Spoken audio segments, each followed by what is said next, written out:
नमस्कार दोस्तों, आपका स्वागत है। आज हम जर्मनी का एक लड़का जिसका नाम क्रिस्पिन था उसकी कहानी देखेंगे। दोस्तों, क्रिस्पिन हमसे ये कहते हैं कि वो अपने बाइक से एक बार जा रहा था, और जब वो बाइक से जा रहा था दोस्तों, तब पीछे से आकर उसको एक टक्कर एक कार ने मारी। और वो ये कहता है कि मैं बेहोशी हो गया अचानक, उसने आकर टक्कर मारी, मैं कुछ समझ नहीं पाया। और उसके बाद क्रिस्पिन हमसे ये कहता है कि कहीं ना कहीं वो बादलों की दुनिया में उड़ रहा है, ऐसे उसको महसूस हो रहा था। वो ये कहता है कि जैसे पंछियों को उड़ते समय क्या अनुभव मिलते होंगे, या फिर पृथ्वी को वो ऊपर से कैसे देखते होंगे नीचे, इन सारी चीज़ों को मैं बहुत ही अच्छे से महसूस कर पा रहा था, देख पा रहा था। मुझे बहुत ही ज़्यादा खुशियाँ हो रही थी ये सारी चीज़ें देखकर। और उसके बाद वो क्रिस्पिन हमसे ये कहता है कि उसके सामने से उसने एक आकृति, एक आत्मा को आते हुए देखा। और क्रिस्पिन ये कहता है कि उस आत्मा को मैंने तुरंत पहचान लिया, वो मेरी माँ थी। उसके माँ को गुजरे हुए 3 साल हुए थे, ऐसे वो कहते हैं। और उसकी जो माँ थी अब यहाँ पर बहुत ही ज़्यादा खुश लग रही थी। वो ये कहते हैं कि मेरी माँ के जीवन में उसने बहुत ज़्यादा दुख झेले थे। मैंने खुलकर उसको जीते हुए या फिर हंसते हुए कभी भी नहीं देखा था, लेकिन यहाँ पर आने के बाद वो दिल से खुश थी। यहाँ पर उसके चेहरे पर जो स्मित हास्य था वो दिखा रहा था कि कहीं ना कहीं मेरी माँ इस दुनिया में बहुत ही ज़्यादा खुश है। और उसके बाद क्रिस्पिन ये कहते हैं कि मेरी माँ ने मुझे बस इतना ही कहा कि बेटा, ये समय नहीं है तुम्हें यहाँ पर आने का। मैं कहीं ना कहीं तुम्हें यही बताने के लिए यहाँ पर आई हूँ कि मैं हमेशा तुम्हारे साथ हूँ। हम दिल से जब अपने लोगों के लिए प्रार्थना करते हैं, तब हमेशा वो हमारे जो अपने हैं, जिनके साथ हमारा सच्चा रिश्ता है, जिनके साथ हमारा निस्वार्थ भावना वाला प्यार है, ऐसे जो लोग हैं वो हमेशा हमारे साथ होते हैं।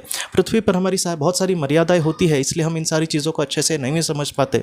लेकिन अगर किसी का अर्ध जागरूक मन या फिर अंतरात्मा जागरूक हो गई तो इन सारी चीज़ों को बहुत ही अच्छे से समझ पाएगा। इसलिए तुम अपने आप को कभी भी अकेला मत समझना बेटा। क्रिस्पिन ये कहता है कि इन सारी चीज़ों में मेरी बहुत ज़्यादा इच्छा थी मेरी माँ से बात करने की। बहुत सारी बहुत सारी चीज़ें थी जो मेरे दिल में थी, जो मैं उनको कहूँ ऐसे लग रहा था। लेकिन वो ये कहता है कि धीरे धीरे वातावरण जो था वो एकदम अलग बन गया, और बाद में मैं फिर से पृथ्वी पर लौट आया। क्रिस्पिन ये कहते हैं कि मैं जब पृथ्वी पर मुझे होश आया, तब मुझे कुछ लोग स्ट्रेचर से अस्पताल लेकर जा रहे थे, क्योंकि उसको बहुत ज़्यादा चोट आई थी।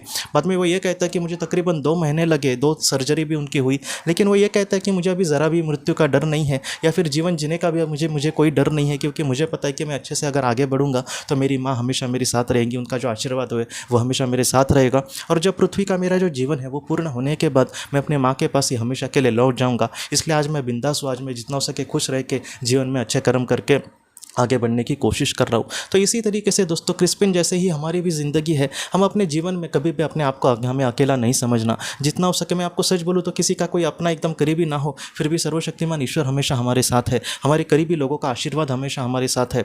जिन्होंने किसी अपने को खोया है, उनके लोगों का आशीर्वाद, उनकी जो ब्लेसिंग है वो हमेशा हमारे साथ है। हम कभी भी अकेले नहीं हैं। इसलिए जितना हो सकता है कि आज के जीवन का जीते समय कोई भी हमारे साथ ना हो, हम अकेले ही हो, लेकिन फिर भी ऐसे लोग जो है, जो हमारा दिल से हमें प्यार करते हैं, जो हमारे दिल से अच्छा चाहते हैं, ऐसे लोग जो है हमेशा हमारे साथ है दोस्तों।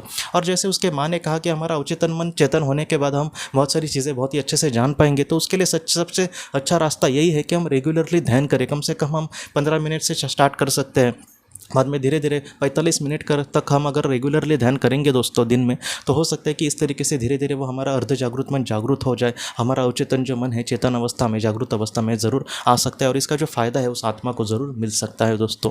तो दोस्तों, हम अपने अगले वीडियो में मिलते हैं। आप अपने परिवार का ख्याल रखना। आपका बहुत बहुत धन्यवाद।